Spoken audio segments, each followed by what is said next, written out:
Сәлеметсіздер ме? Бүгін біз Adobe Premiere Pro установить етеміз. Бірінші так установочный тауып алайын. Так, міне тұр. Ескере жасайды. Установить етердің алдында антивирусты өшіреміз.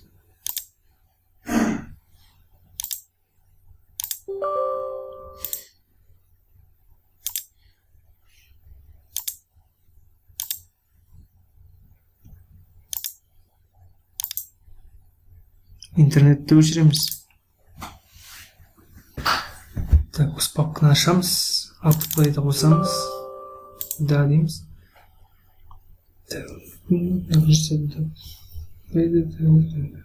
Установить дейміз.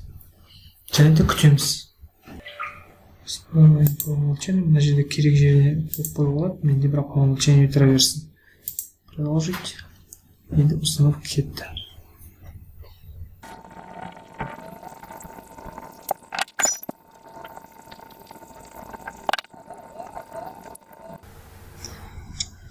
Установка бітті. Енді тексеріп жібереміз де. Так, Premiere Pro.